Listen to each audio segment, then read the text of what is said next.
right, so I've given you a new set of questions. I want you to discuss those questions with me. So, the first question is in Hindi, unaspirated pa or p and aspirated ph. It occurs in identical environments in the words such as pal and phal. This is known as this is known as coincidental distribution. So I want you to explain me what coincidental distribution really means.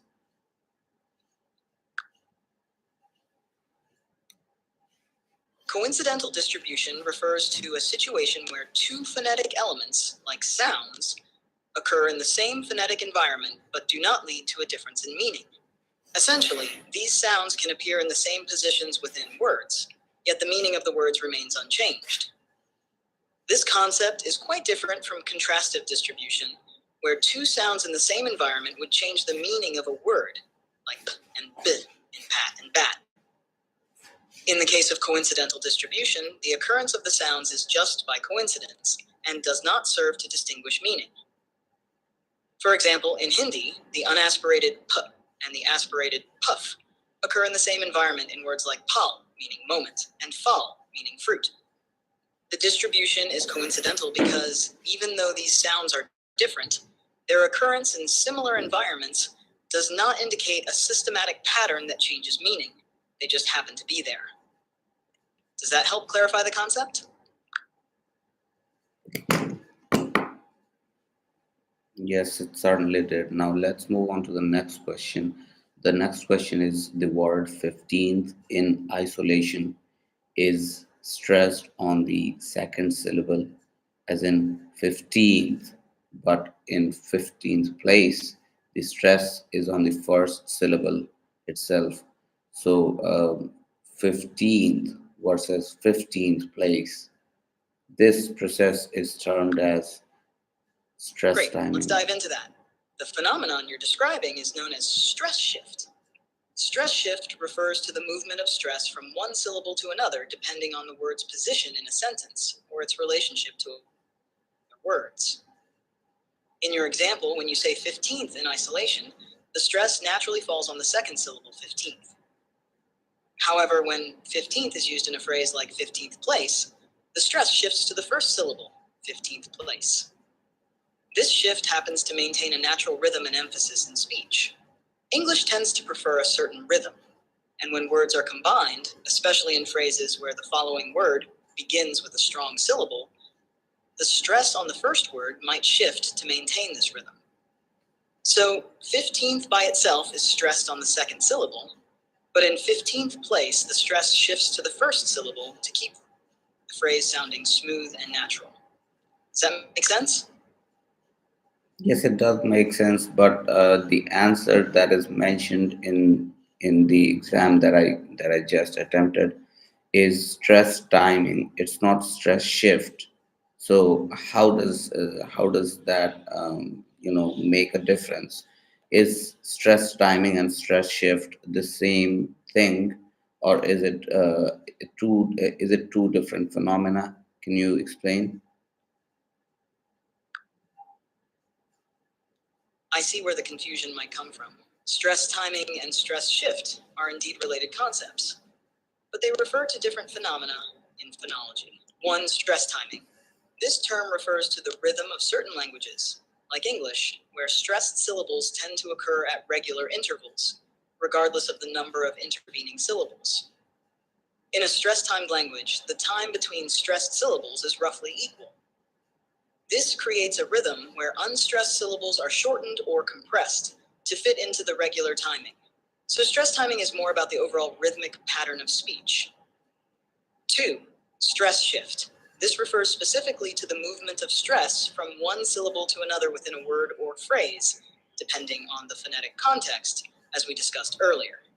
Now, in the context of your exam question, when 15th is stressed on the second syllable in isolation and on the first syllable in 15th place, this could be explained by stress shift. However, if the exam answer is stress timing, it could be pointing to the broader concept of maintaining a rhythm across the phrase, where the stress pattern adjusts to fit the stress-time nature of English. In other words, the stress shift you observe might be a result of the language's tendency to keep stressed syllables evenly spaced, stress timing. So while stress shift focuses on the movement of stress within words or phrases, stress timing refers to the rhythm and timing of stressed syllables across a stretch of speech.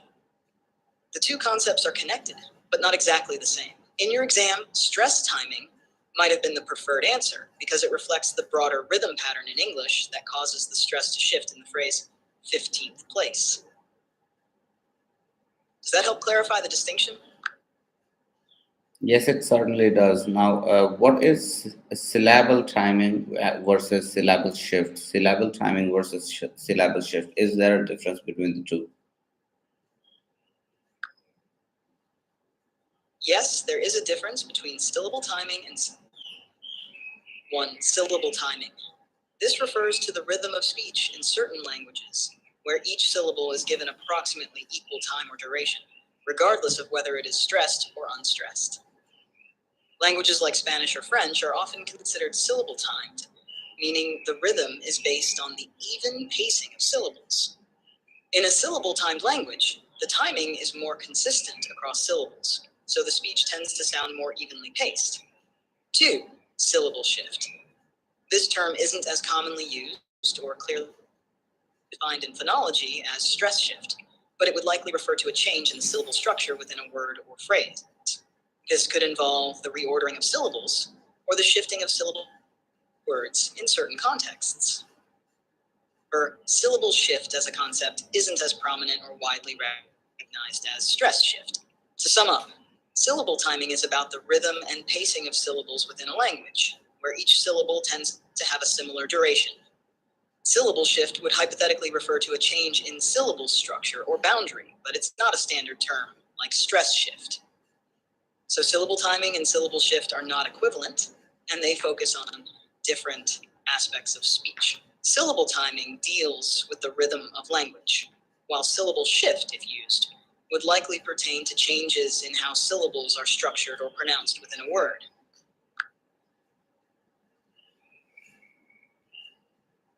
Now, the next question, the syllable in a tone group which carries the maximum pitch variation is known as the nuclear syllable.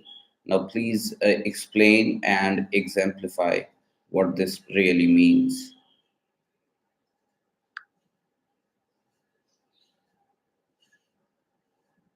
The nuclear syllable is a key concept in intonation, especially in languages like English, where pitch variation plays a significant role in conveying meaning. What is a nuclear syllable? In a tone group, also known as an intonation unit or prosodic unit, the nuclear syllable is the syllable that carries the main pitch movement or stress. This is where the nucleus of the intonation pattern occurs, meaning it's the part of the phrase that has the most significant pitch variation, often signaling the main focus or most important part of the message. Example, consider the sentence, "She bought a new car." If you say this sentence with normal intonation, the word car is likely to be the focus of the sentence. Here, the syllable car would be the nuclear syllable because it's where the pitch change is most noticeable. The pitch might rise, fall, or show some other variation depending on the intended meaning. Why is it important? And which part of the sentence is emphasized, or which information is new or important. In many cases, it can change the meaning of a sentence based on which syllable carries this pitch variation. Another example, he didn't take the bus. He didn't take the bus. In these examples, shifting the nuclear syllable changes what is being emphasized. In the first sentence, the emphasis on bus implies that perhaps he took something else. In the second, the emphasis on take suggests that maybe he did something else with the bus instead of taking it. Summary. The nuclear syllable is the most prominent syllable in a tone group due to its pitch variation, marking it as the most important part of the message in terms of intonation. This variation can indicate emphasis, contrast, or the speaker's attitude, making it crucial in understanding the speaker's intended meaning. Now, the next, a level of representation in generative phonology, which provides a narrow phonetic transcription of the features of pronunciation. So, a level of representation in the generative phonology which provides a narrow phonetic transcription of the features of pronunciation is called what? So, that is called systematic phonetics. Now, please explain elaborately what this really means. Systematic phonetics is a concept in generative phonology that refers to a detailed, narrow phonetic transcription of speech sounds. This transcription captures the specific phonetic features that are relevant for understanding how sounds function within a language's phonological system. Generative phonology, a quick overview. Generative phonology is the theory of how phonological structures are represented in the mind. It's concerned with the rules and patterns that determine how sounds are pronounced and organized in a language. In this framework, phonological representations exist at different levels, from abstract mental representations, phonemes, to more concrete, detailed ones, surface forms. What is systematic phonetics? In this context, systematic phonetics refers to a transcription system that goes beyond just identifying the phonemes, the abstract sound units in speech. Instead, it records the exact phonetic details that might be influenced by various factors such as co-articulation, how the articulation of one sound affects another; prosody, the rhythm, stress, and intonation patterns that affect pronunciation; allophonic variation, the different ways a phoneme might be pronounced depending on its context within a word or phrase. Narrow phonetic transcription. Systematic phonetics involves narrow transcription, which is a very detailed form of transcription. It uses diacritics and other symbols to indicate fine-grained aspects of pronunciation. For example, the pronunciation of the English T sound in different contexts can vary. It might be aspirated, as in top, unaspirated, as in stop, or even a flap, as in butter in American English. Systematic phonetics would transcribe these differences to show the exact pronunciation. Example, consider the word spin. A broad transcription might simply note it as spin, indicating the sequence of phonemes.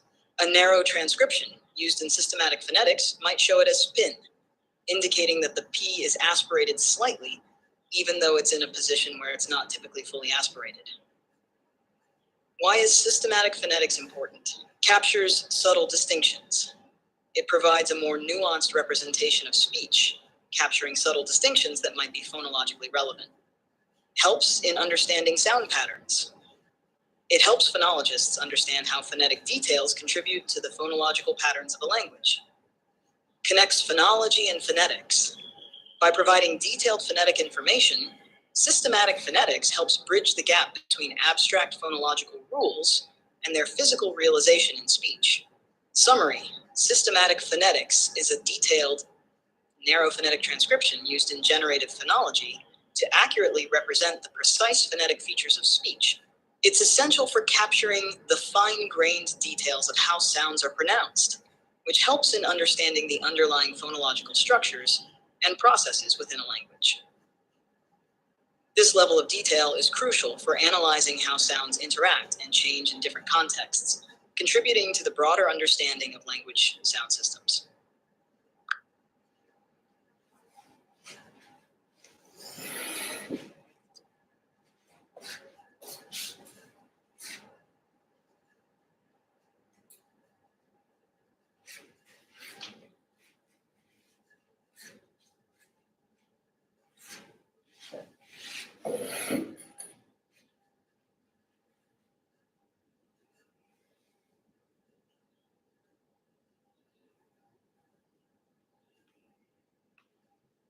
The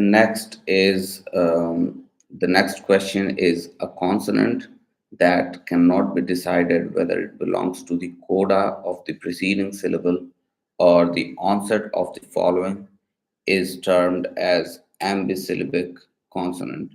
Now, I understand what this means. Give me examples, exemplify where can ambisyllabic consonants occur.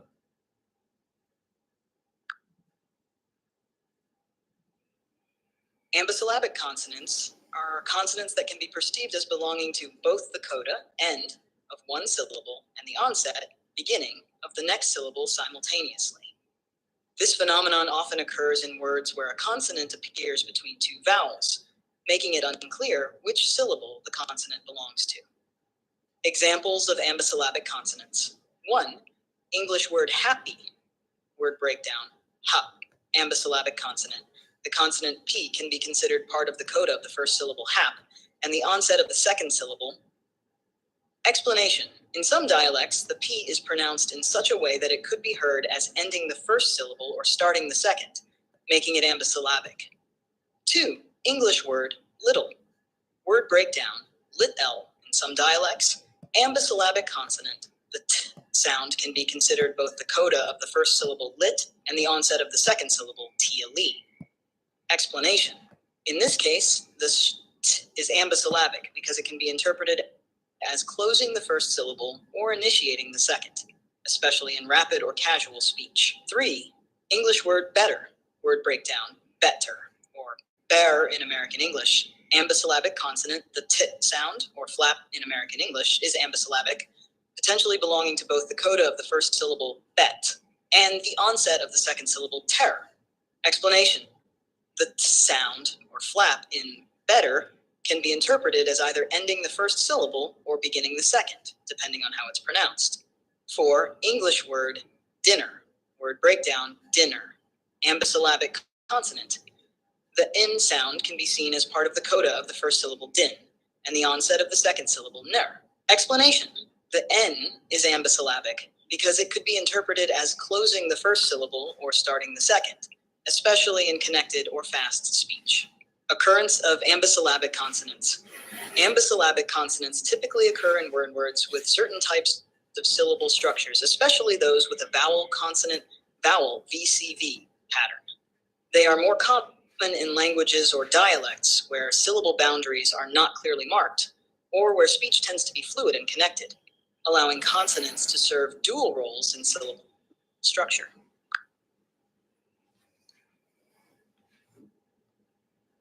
All right, moving on to the next question.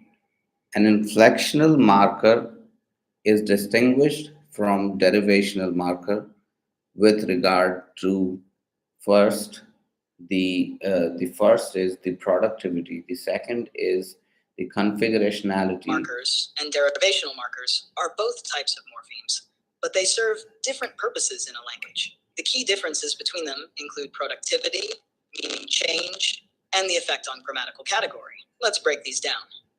Inflectional markers. Purpose. Inflectional modify a word to express different grammatical categories, like tense, number, mood, or case, without changing the word's core meaning or its grammatical category. Productivity. Inflectional markers tend to be highly productive, meaning they can be applied to a wide range of words within the same grammatical category. Change of meaning. Inflectional markers do not change the core meaning of the word. For example, adding -s to cat to make cats indicates plurality, but does not alter the meaning of cat. Change of grammatical category. Inflectional markers do not change the grammatical category of the word. A noun remains a noun, a verb remains a verb, etc. Derivational markers. Purpose. Derivational markers create new words by adding prefixes or suffixes that often change the word's meaning and sometimes its grammatical category. Productivity. Derivational markers are usually less productive than inflectional markers. They can create new words, but not every word can be derived in every possible way. Change of meaning. Derivational markers usually change the meaning of the word. For example, adding un to happy creates unhappy meaning. Change of grammatical category. Derivational markers can change the grammatical category of the word. For example, adding -ness to happy forms happiness, changing it from an adjective to a noun. Example. Inflectional example, walk. Verb plus at past tense inflection, walked. Still a verb, same basic meaning. Derivational example, happy, adjective, niceness, derivational suffix, happiness. Now,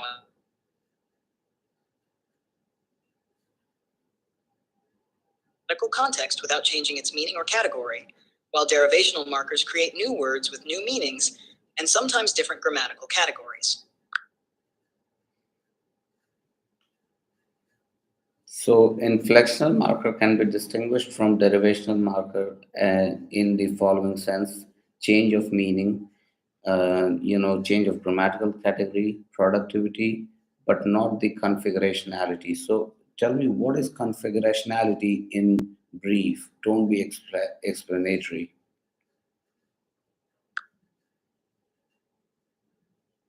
Configurationality refers to the syntactic structure of a language, specifically how word order and syntactic rules determine the relationships between words in a sentence. It's about whether the language relies heavily on word order to convey meaning, as in English, or if it uses other means like inflection to indicate grammatical relationships.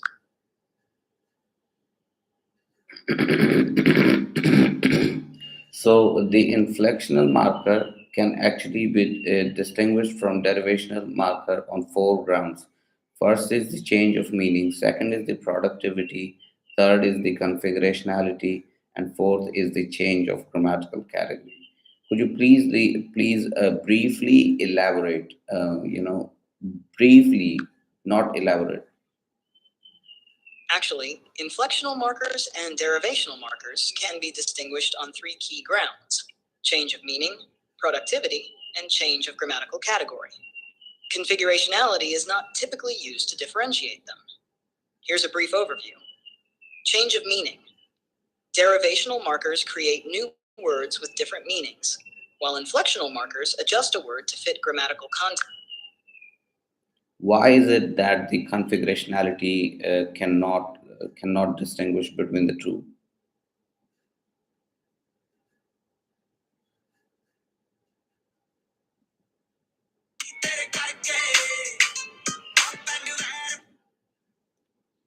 Why is it that the configurationality cannot distinguish between the two, that is inflectional versus derivational?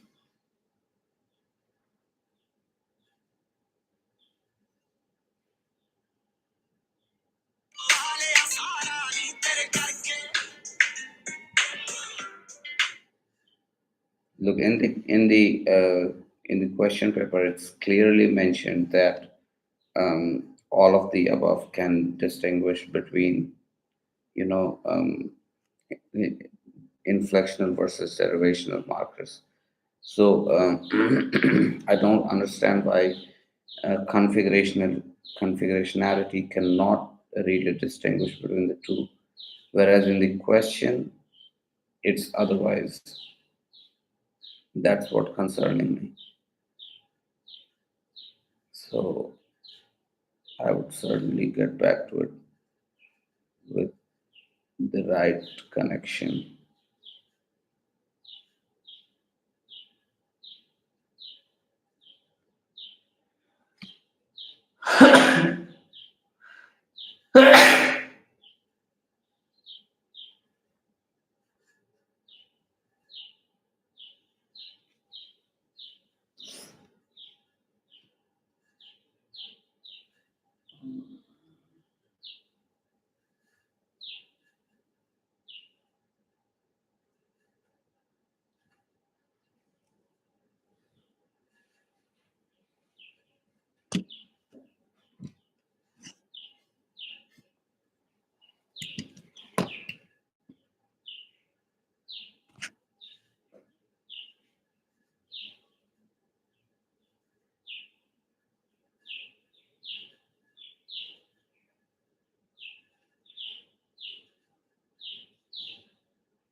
3 minutes.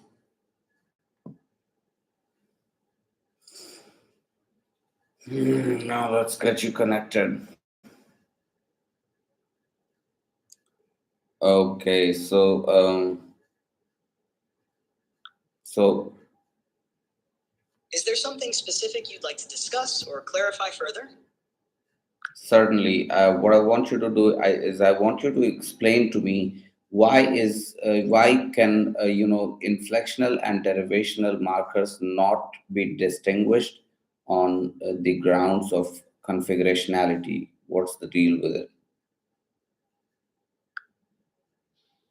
Configurationality is more about how word order and syntactic structure influence sentence meaning. It doesn't directly relate to the functions or characteristics of inflectional and derivational markers, which are more about word formation and grammatical modification. Inflectional markers adjust a word for grammatical purposes, or number, without changing its fundamental meaning or category. Derivational markers, on the other hand, create new words with new meanings and potentially different grammatical categories. Configurationality is concerned with syntactic structure and how words relate in a sentence, not with the internal changes to individual words that inflectional or derivational markers cause. Therefore, it doesn't help distinguish between these types of markers.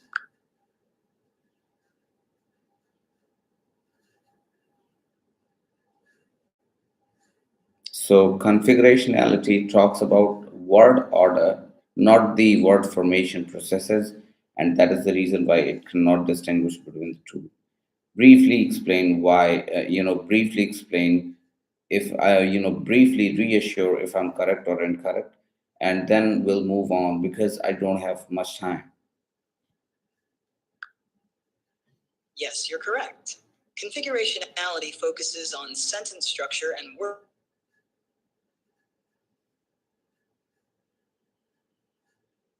inflectional and derivational markers, which are about changes within words, not their syntactic arrangement. Now, the next question is an empty morpheme is a morpheme is a morpheme. So an empty morpheme is a morpheme which has, can you hear me? Yes, I can hear you. What's your question? So the question is an empty morpheme is a morpheme which has firstly no meaning but has form. Second, has meaning but no form. Third, both meaning and form. Fourth, fourth that it has. An empty morpheme is a morpheme that has no meaning but has a form. This means it is a form that exists but does not carry semantic content on its own. Yes, obviously. And let's move on to the next question. Hardbound. Hardbound is bound might be the one explaining the headness of this compound. So right-headed word. It's not. It's a headless word. Hardbound. Okay. So can you give me examples of maybe 50 such words? Sure, a headless compound like hardbound doesn't have a clear head that determines the compound's main meaning or grammatical category. Here are a few examples. Toothbrush. The compound toothbrush is a bit like hardbound in that it doesn't clearly show a head in its form. Another example where neither part of the compound seems to be the primary determinant of meaning. In these compounds, the meaning isn't determined by one part more than the other, making them headless. So give me 10 such examples and do not explain why they are headless. Do not, keep it short. Just give me the examples. Sure. Here are 10 examples. 1, lighthouse. 2, notebook airport. 4, sunflower. 5, mailbox. 6, raincoat. 7, footprint. 8, fireplace. Snowman. 10, grasshopper.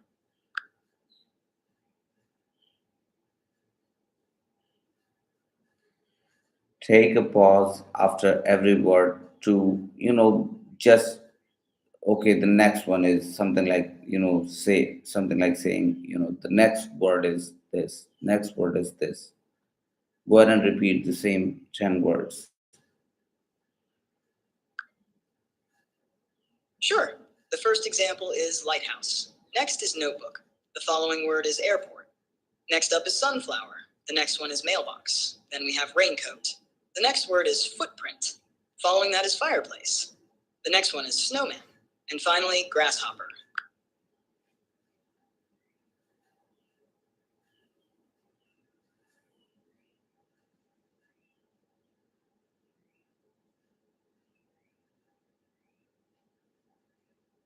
Can you explain me, can you exemplify 10 more examples which were not included in the previous set of examples with the same, with the same style of explanation? That is, the next one is, the following is. Certainly. The first example is haircut. Next is teapot. The following word is bookmark. Next up is pencil case. The next one is skateboard. Then we have train station. The next word is toothpaste. Following that is rainbow. The next one is classroom. And finally, windmill.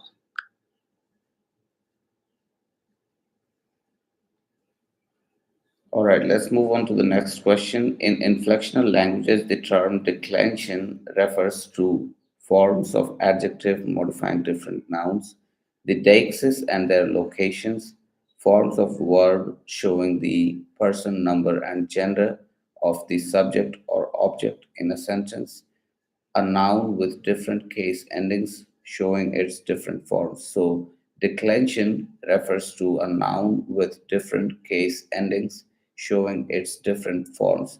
Now, elaborate a little on what declension really is and give me, examples of how declension is presented.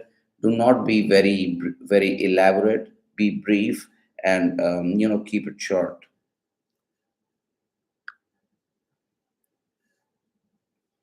Declension refers to the variation of a noun's form to indicate its role in a sentence, like case, number, and gender. In languages with declension, a noun changes its ending to show different grammatical relationships. For example, in Latin, puella, girl, in nominative singular, puelle in genitive singular, showing possession, puellas in accusative plural, direct object. These changes show how the noun functions in different contexts within sentences.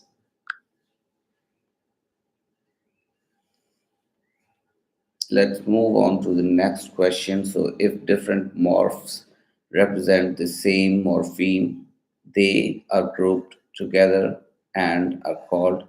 So, different morphs represent the same morpheme, right? So, what are they called? So, they are called allomorphs. Now, can you exemplify what this really is trying to say? Certainly, allomorphs are different forms of the same morpheme. For example, the English plural morpheme has several allomorphs: s as in cats, z as in dogs, is as in buses. All these forms indicate plurality but are used in different contexts based on the final sound of the noun.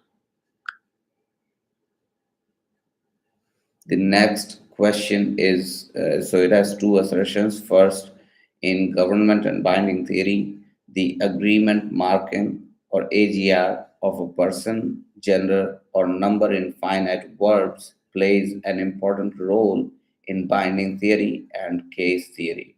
Second assertion, in GPSG, the control agreement principle, that is CAP, is semantically based principle which governs the distribution of the agreement marker.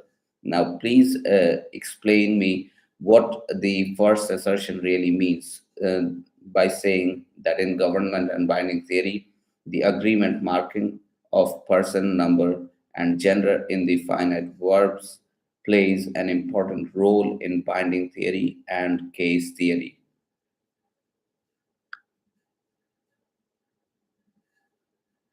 In government and binding theory, agreement marking, AGR, involves matching a verb with its subject in terms of person, number, and gender. This agreement is crucial because it helps determine how elements in a sentence are related, particularly in binding theory, which deals with how pronouns and other referring expressions relate to their antecedents. It also influences case theory, which addresses how different noun phrases receive their grammatical roles, like subject or object, in sentences. So agreement marking helps in managing both how pronouns reference other words and how words are assigned grammatical roles.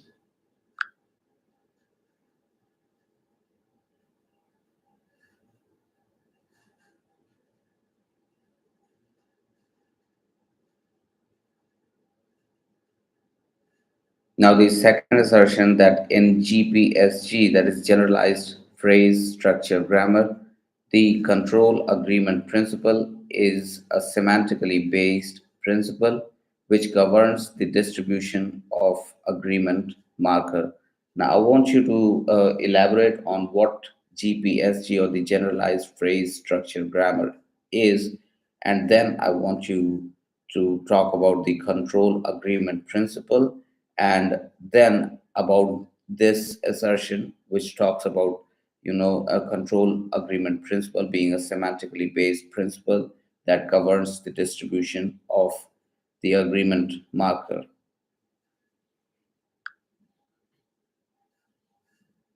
Generalized phrase structure grammar, GPSG, is a theory of syntax that extends phrase structure grammar by incorporating rules that apply more broadly across different languages. It uses a set of general rules to describe how words combine into phrases and sentences. The control agreement principle, HAP, in GPSG addresses how agreement markers are distributed based on the semantic relationships between elements in a sentence. Essentially, CAP ensures that the agreement in a sentence aligns with the meaning of the sentence, rather than just formal rules.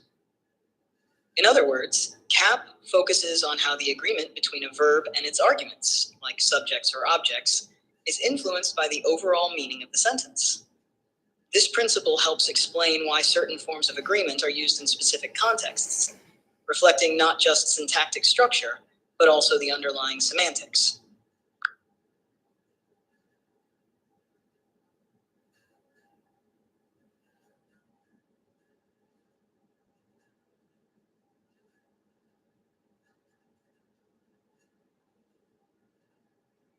So both of these assertions are true. Now let's move on to the next question.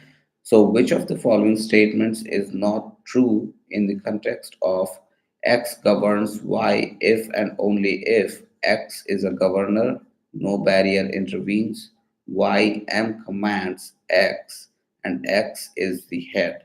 So YM commands X is not a correct statement in the context of X governs Y. Apart from that, X is a governor, no barrier intervenes, and X is the head. These are all correct in the context of X governs Y. And Y cannot M command X, because if X governs Y, then Y is not possibly, most likely to M command X. That's correct. In the context of X governs Y if and only if, X is a governor. True, because X needs to be a governing element in this relationship. No barrier intervenes. True, as there should be no intervening barriers affecting the governing relationship. X is the head. True, as the governing element must be the head of the phrase. YM commands X is not true in this context. If X governs Y, then typically Y does not M command X, because M command deals with hierarchical relationships that are different from governing relationships.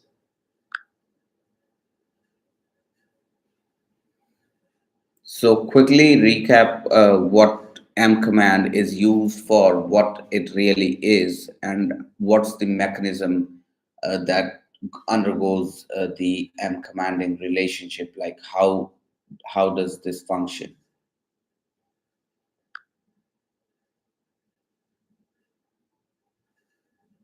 M command is a concept from syntactic theory that describes a hierarchical relationship between nodes in a sentence. Specifically, a node XM commands a node Y if X is an ancestor of Y and no other node intervenes between X and Y in the tree structure. In simpler terms, if you trace a path from X to Y, XM commands Y if Y is within the domain of X without crossing another node that might break this direct line of command. This relationship helps in defining various syntactic rules and constraints, such as those for binding theory and movement in a sentence.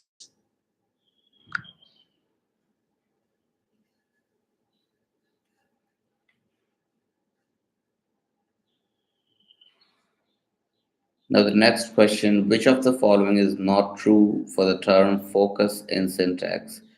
It is a new information, it is of high communicative interest, it is marked by stress, it typically occurs early in the sentence. This is not correct.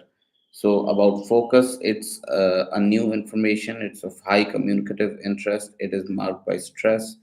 Now, please explain these statements in relation to focus and also tell me the additional details that are important to be known about focus. Focus in syntax refers to the part of a sentence that carries the main emphasis or new information. Here's what each statement means. 1. It is new information. True. Focus usually highlights new or important information that has not been previously mentioned. 2. It is of high communicative interest. True. Focus is meant to convey information that is significant for understanding or responding to the speaker's intent. 3. It is marked by stress. True. Focus is often indicated through stress or intonation to emphasize the highlighted information. 4. It typically occurs early in the sentence. Not necessarily true. While focus can appear at the beginning, it can also be placed elsewhere in a sentence.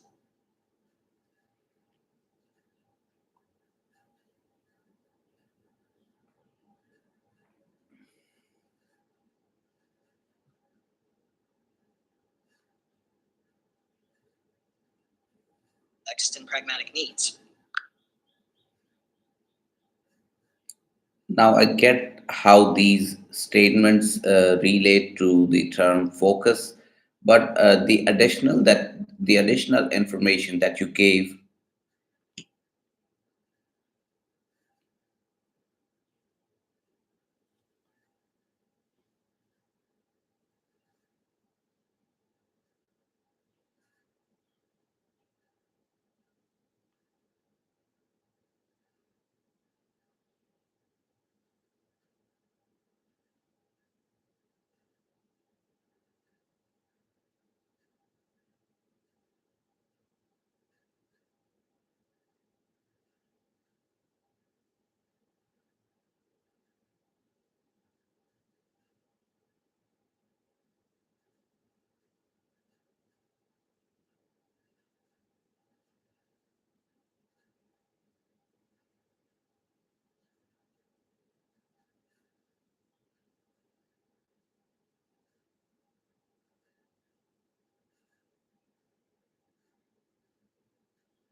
So I get how these statements relate to focus.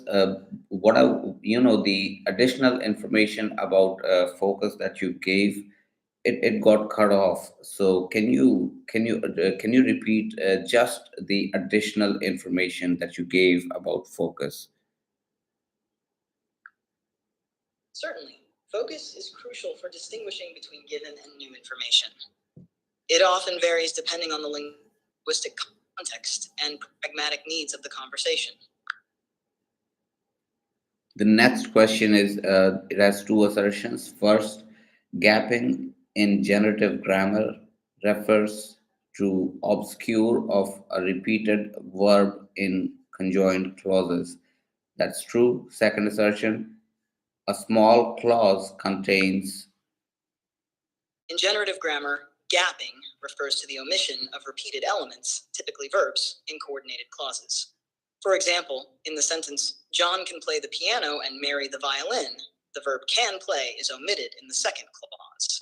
A small clause, on the other hand, is a clause that lacks a finite verb or the infinitival to, as in, I consider him a genius, where him a genius is the small clause.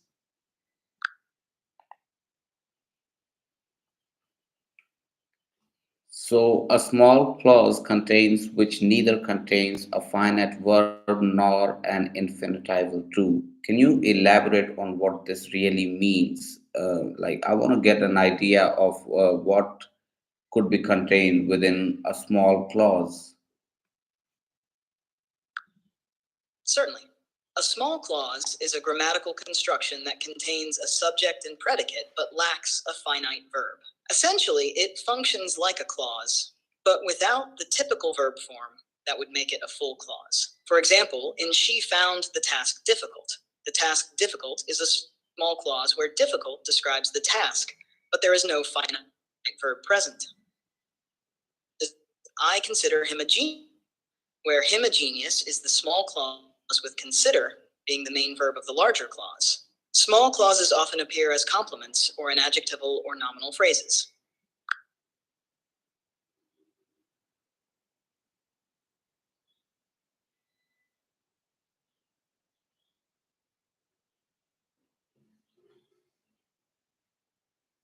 So, what is this like? Is it true about small clause to say that a small clause contains which neither contains a finite verb nor an infinitival true? Is this correct to be said about, small clause? Yes, that statement is correct. A small clause is characterized by not containing a finite verb or the infinitival to. It has a subject and a predicate, but lacks the full verb that would typically make it a complete clause. All right, the next question. This is a great story. In this sentence, this refers to discourse deixis. In the sentence, this is a great story, this refers to discourse deixis. Discourse deixis points to something within the discourse or conversation itself, rather than a specific time, place, or person. So, can you briefly explain about time deixis, place deixis, person deixis, discourse deixis? Certainly. Here's a brief overview. Time deixis refers to expressions indicating time, such as now, then, or today, which point to when something happens. Place deixis relates to location with terms like here, there, or nearby, indicating where something is. Person deixis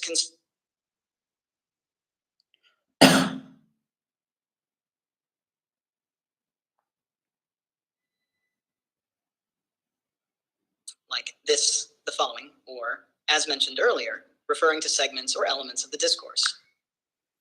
Please repeat about the person deixis and discourse deixis. Your voice got cut off. Sure.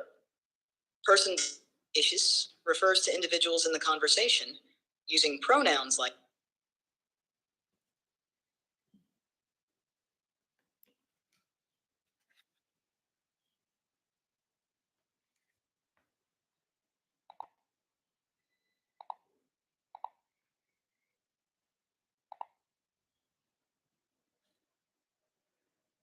So, person deixis refers to individuals in the conversation using pronouns like I, you, and they to identify who is being talked about.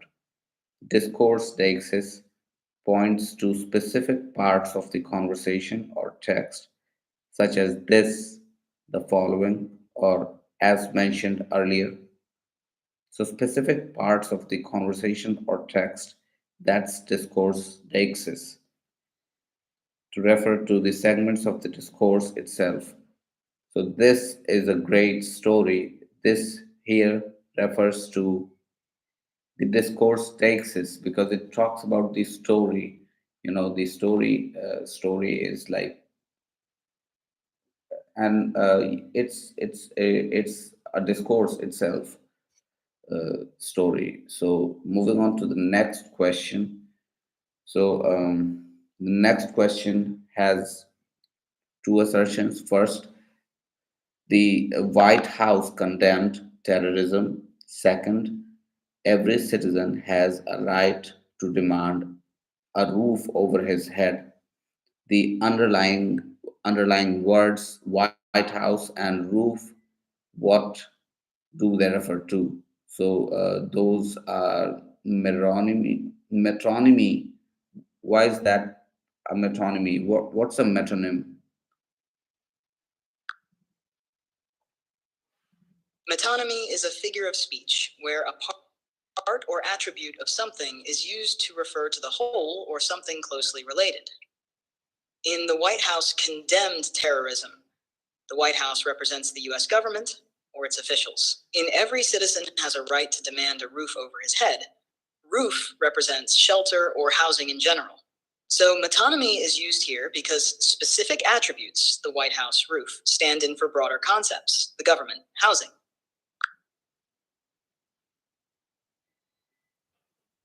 Can you exemplify what could be the examples of metonyms, and give me more examples and elaborations on such sentences that have metronym, because I can't really get the idea of metronym. Sure. Metonymy involves substituting one thing with something closely related. Here are some examples. 1. The White House announced new policies. Here, the White House stands for the US president and their administration. 2. The pen is mightier than the sword. In this case, pen represents writing or authors, and sword represents military or force. 3. The crown will find an heir.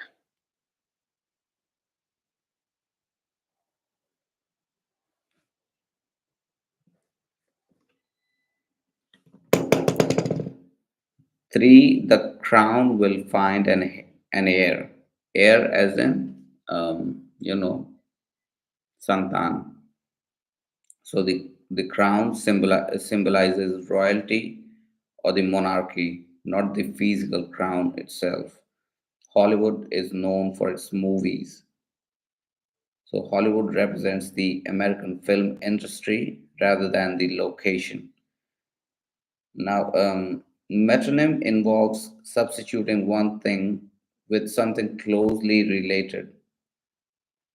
So, White House and roof, these these are examples of metronym, and not meronym. Now, the next question is a deduction or implication, that is something that logically follows from or is implied by something else, is referred to as something that logically follows or is implied by something else. What is that referred to? So that is referred to as entailment. Entailment is basically when one sentence constitutes the sense of some other sentence. For example, Tracy is a spinster. Now, spinster is the word spinster is usually referred for denoting women who are unmarried and have grown old, right? They have come of age. So that's entailment, a deduction or implication, that is something that follows logically from or is implied by something else. By crook entails that the person is going to be dangerous. He can be dangerous because he will do it no matter what. The only thing that matters is for him to get the thing done. So, yeah, that's it. And now the next, a statement or assertion that expresses a judgment or opinion. that expresses a judgment or opinion is, I don't know, proposition. What does proposition really mean?